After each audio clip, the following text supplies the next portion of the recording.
Okay, welcome back. Today we're continuing with our wonderful goal of refactoring our entire project.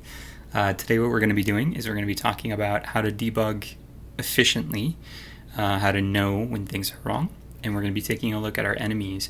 We're going to be fixing a few errors in their scripts, and we're also going to be looking at our projectiles. We're going to be making some nice reusable components for our projectiles that we can use for either the enemy or the player. So let's get right into this.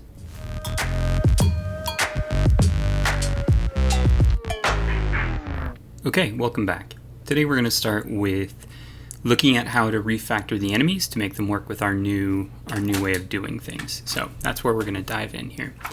So the first thing I want to do is take a look at my prefab folder here. And in my prefabs, let's take a look at our enemies. And I'm going to open these up in their own little prefab scene so that I can make my adjustments in here. And then I'm going to change how they're added to the scene. I want to make sure I'm changing the prefab so that I can make sure that all instances of that prefab are going to work correctly.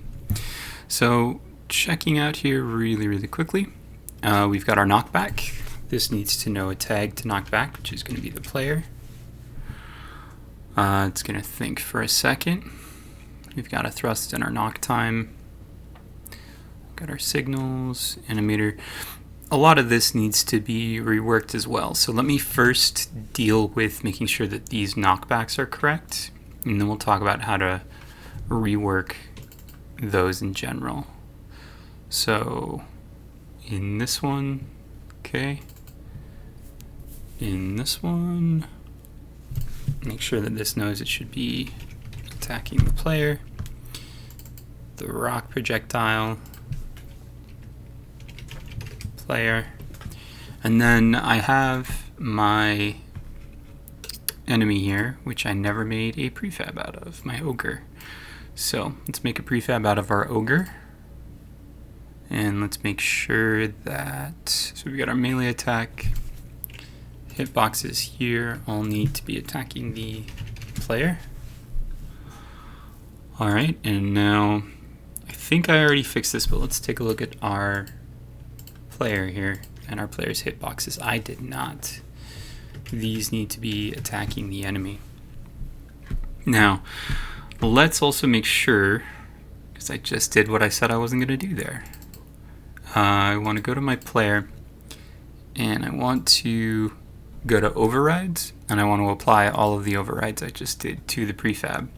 From here on, when I make changes to the player, I need to make sure that I'm opening up the actual player here. Now there's a couple other things I want to do really quickly. So the enemies all know where their home position is, and they'll reset to that. But because I set the home position as a vector 2, its default value is 0, 0, which means if I hit play here, I should see at least one enemy jump to 0, 0 that shouldn't be there. If I go to my scene view, yep, see this little duder here? Room for area log. And the reason that is I never set its home position. So if I find my area log here, room 4, I'm going to say its home position is -20, -7. So there we go. And let's check to see if there's any others that were up there that I just missed. Nope. Okay. So we've got our area log, we've got our turret log, we've got our ogre down there. Looks like I only have 3 enemies in my scene right now. And then I've got my little NPC here, which for some reason is only walking up. Interesting. We'll get back to him later. For now, let's focus on our enemies here. So let's take a look at our area log over there to the side. So I'm just going to kind of go over here. Okay, so area log's chasing the player, and I get some knockback from it. It's kind of a lot of knockback, but it is what it is. Now let's take a look at our turret log over here and make sure that that's going to work the way I want it to. So over in our turret log,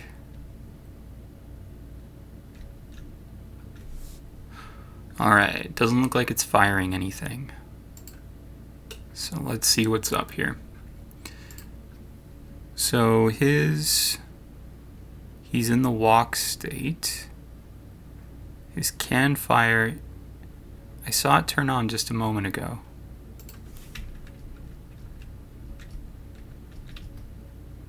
Yeah, see, his can fire is turning on, and then it is turning on and off. But nowhere in here am I seeing those projectiles actually be made. Now if I go to my console, argument exception, input, okay. And that's from the turret, Ogre, inventory item. Interesting, okay. So let's find out what's going on with our turret enemy here. Let's open up that script in Visual Studio. Okay, so one of the things that I've gotten some feedback on is that I should do a bit more to make sure that I'm stressing how to use debug statements in order to check things. So there's a few different ways that we can use debug statements to check to see how things should be working. As we saw when we were playing, the can fire variable was turning to true and then it was turning to false, which means that it should have gotten somewhere in here where it's turning it false. I want to make sure that it's able to get here though. So there's a couple different ways I can do this. One, I can set a breakpoint. There we go. That means that this is a point where the script is going to essentially pause as soon as it reaches here. So if I save this, go back into Unity, and let's hit play, and let's go over and harass that area log a bit and see if it hits our breakpoint. Alright, so going over here, up,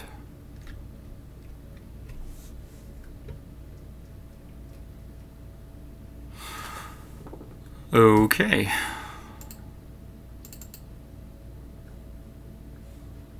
Interesting. Alright, so if we look at our enemy here,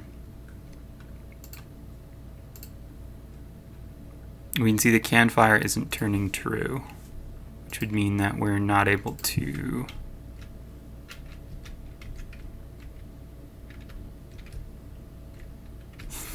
that's weird.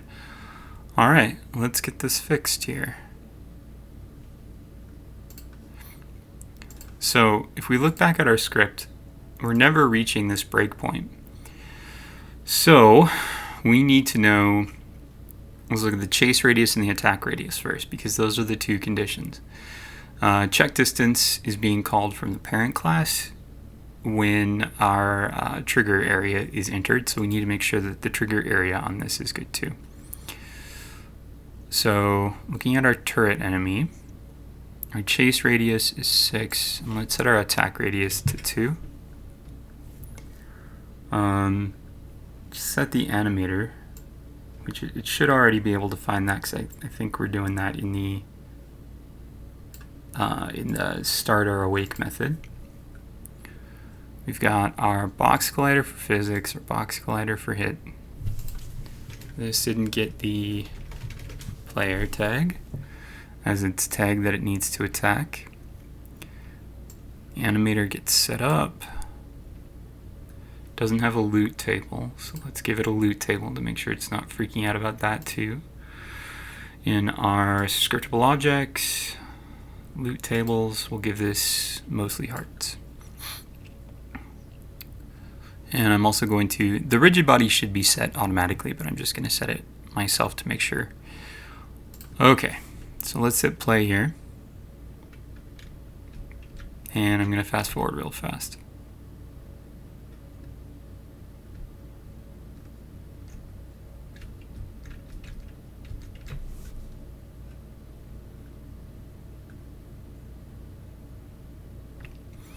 Alright, so as you can see, can fire is true, but we're not seeing anything actually firing.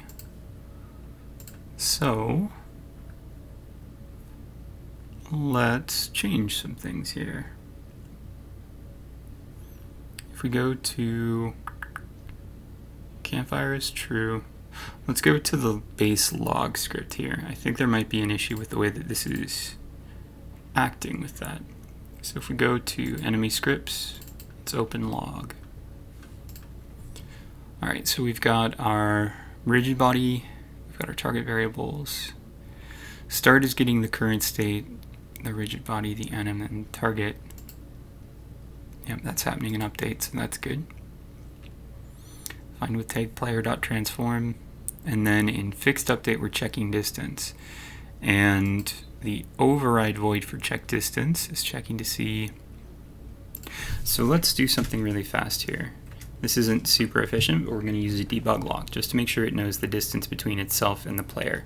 And there's a few different ways that we can do this. I could use a debug statement here, debug.log, and then just have this print out the distance to the player.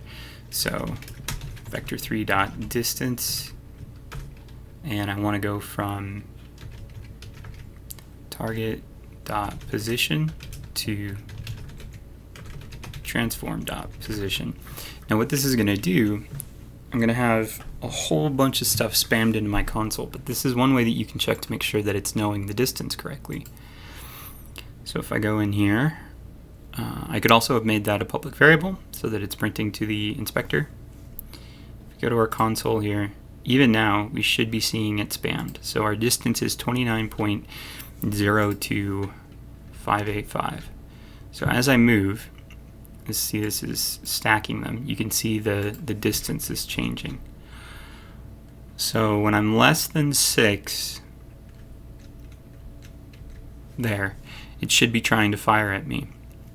If we look at the actual log itself,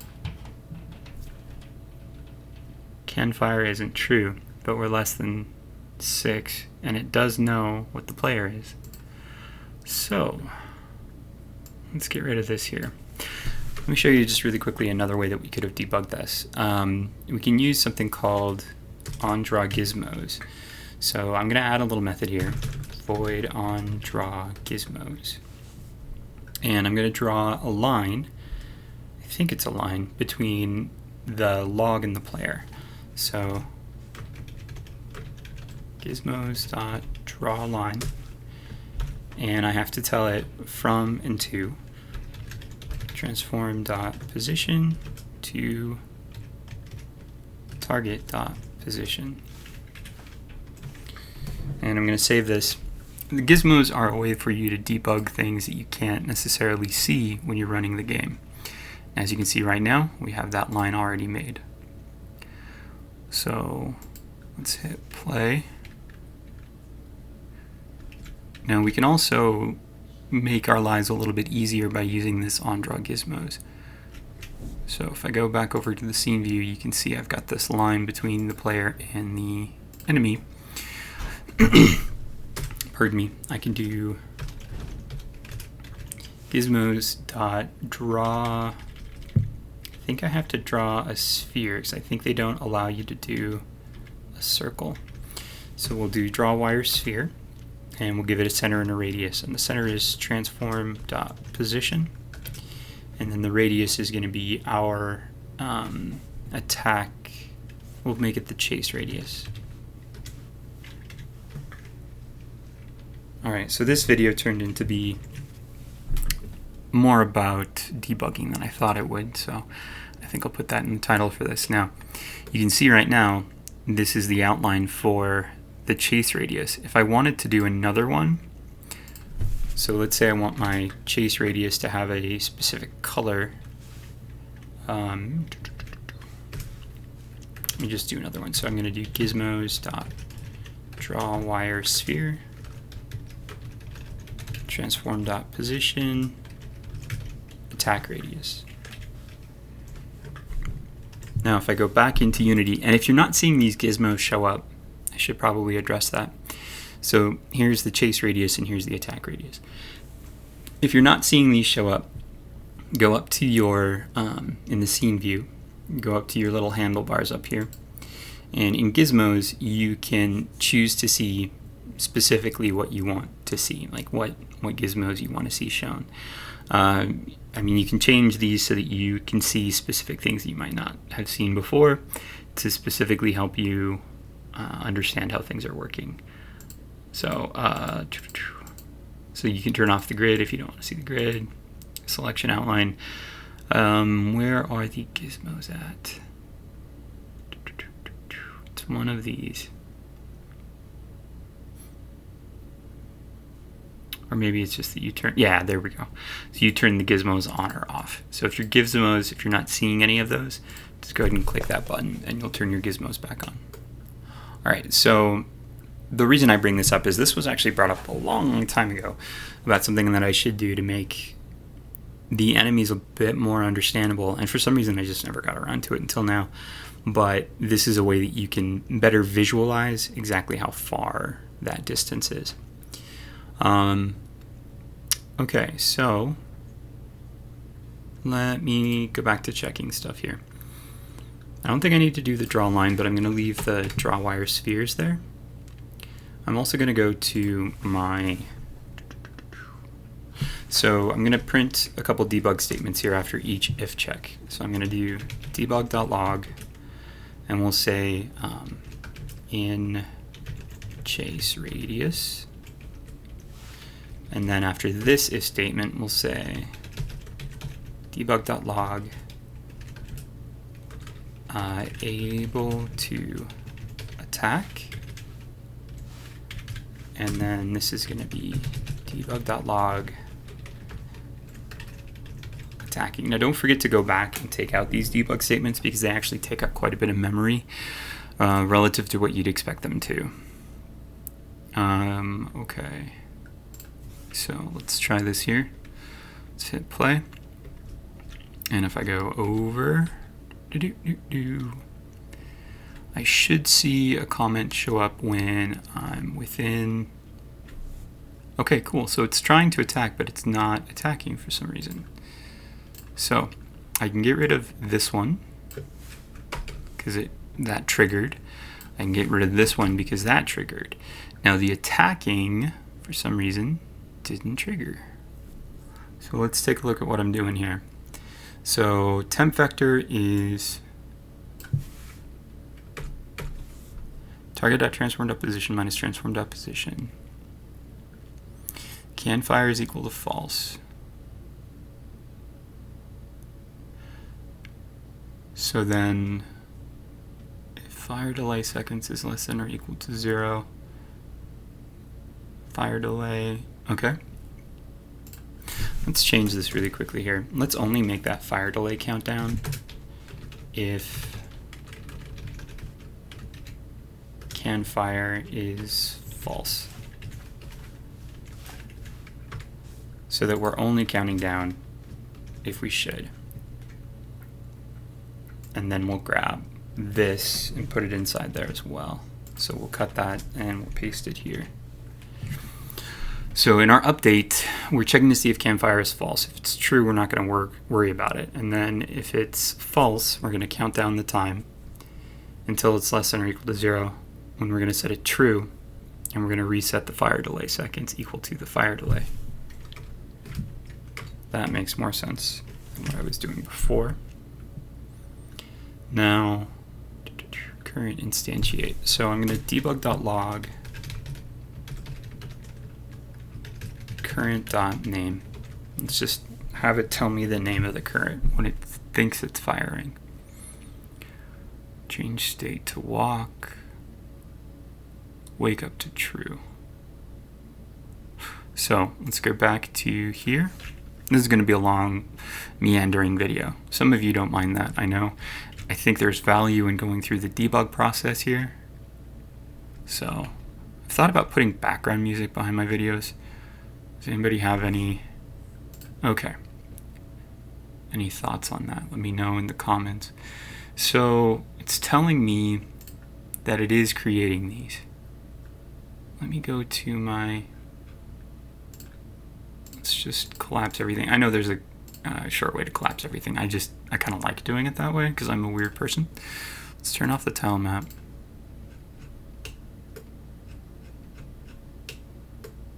Let's see if we can find any of these. How about anything called clone? Nope. So it's creating them, but they're not there. So let's go to our rock projectile prefab again. Enemy stuff, rock projectile. So its knockback is the player, thrust. Let's look at our rock projectile script. Oh, that's all we're doing, just that.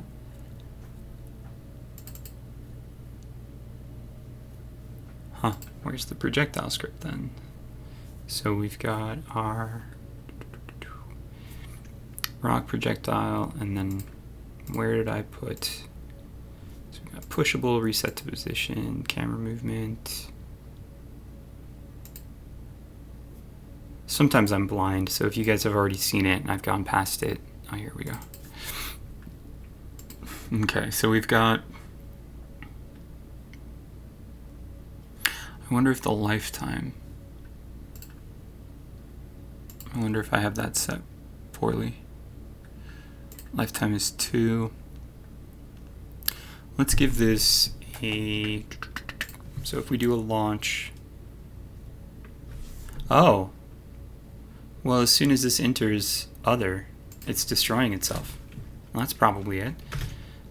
So if other dot game object dot compare tag player, then we'll destroy this dot game object. And then otherwise we've got the timer to do it. Good Lord, Mr. Taft. Sometimes I'm blind, but this is how debugging goes. If you want to learn how to program things, you have to be willing to be wrong, 20 times in a row until you're right. Okay, cool. What the heck? Why did I do? Oh, and my health isn't updating. So let's take a look at that too. In our knockback script, we have our generic reusable things. Let's look at health. Current health, heal.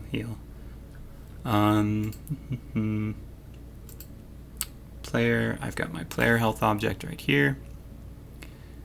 Current health right now is 0, and the health signal.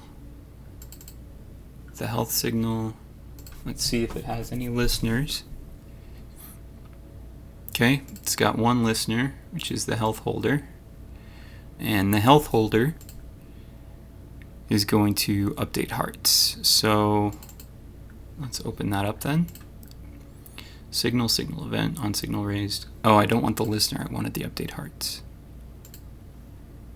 So heart containers, heart manager, update hearts. So init hearts, which is hearts at length. So it's setting the ones active. Heart containers at runtime value. Okay. And then temp health equals player current health. Print, or sorry, not print. Debug.log. Let's just have it do temp health. And to make it readable, so it's not just a bunch of numbers, let's say current health is plus temp health. So that way it's something that we can actually read. Let's go back here, go out of play mode so that our changes can take effect, and back into play mode. All right. I really think music might help, but you guys tell me in the comments what you think. Alright, so I still have it telling me the name of the object, which I shouldn't. So let's go back to our turret enemy script, and let's get rid of this little debug here. Like I said, remember to remove your debugs because they take up more space in memory than you'd think they would. If we go back to our console, I've got some issues with my input, which we'll fix. So we got rock projectile.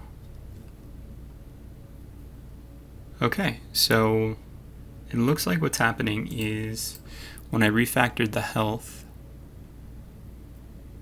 there must be an issue.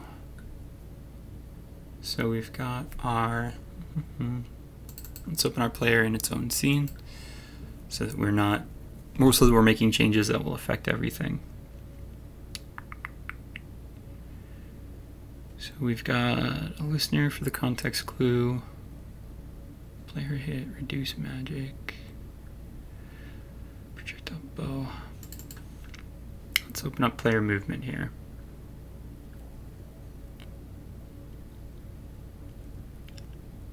And let's look at player health as well.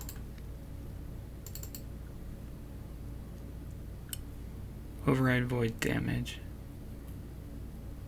Okay, so what I want to do with my rock projectile here is, actually I'm going to do this with base projectile as well.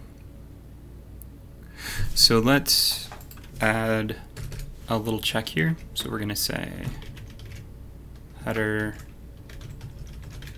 Let's actually use proper grammar here. Collision stuff. And then we're going to add another string for what this is going to attack, like we did with the knockback. So serialized field, private string, and we'll call this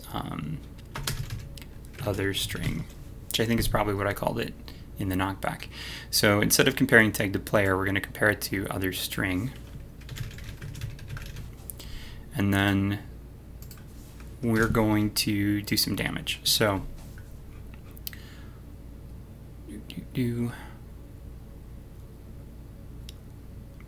I'm actually going to split that off on its own thing. So I'm actually going to take this out. I know I just put this in here, so apologies for the confusion to anybody. But I'm going to get rid of this whole collider here, and we're going to make its own component about it. So if I go into Unity here, I'm going to go to my project. Let's go to scripts, and I want to make a new generic script. So I want to do reusable components, and let's create a couple reusable components here really quickly that we can do. So the first one we're going to make is damage on contact, and we're going to make another one here, which I'm going to call destroy over time. And let's open both of these up into Visual Studio, because the projectile shouldn't be, right now the projectile is keeping track of how long it should be.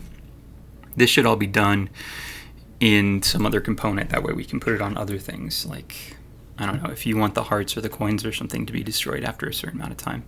So I'm going to cut this from here, and I'm going to go to my destroy over time. Did I not open that one? I'm going to go to my destroy over time, and I'm going to replace this update with that. And I'm also going to grab the lifetime stuff. So I don't need the rigid body, but I do need the lifetime stuff. So we'll cut that and go back to destroy over time. We'll put that up here. All right, cool. And while we're at it, we might as well change these to serialized fields. And that one can just be private. So there we go. We've got its own little function here. Now we can add this generic component to anything that we want to destroy over a period of time. So way better. Let's get rid of these two. Cool. Now let's do damage on contact. So in damage on contact, if we go to our projectile script, I want to, oh, okay. I already did that. So let's get rid of the lifetime seconds, and we're going to need to destroy over time. We don't actually need to do this lifetime seconds versus lifetime thing. We can just get rid of the lifetime seconds and do lifetime minus equals. And then this is lifetime. I feel like I'm moving really fast here, so if you guys have questions, feel free to ask. Yeah. Okay. So that's good. Now damage on contact. We need to have a string that we were looking to damage. So we're going to do serialize fields,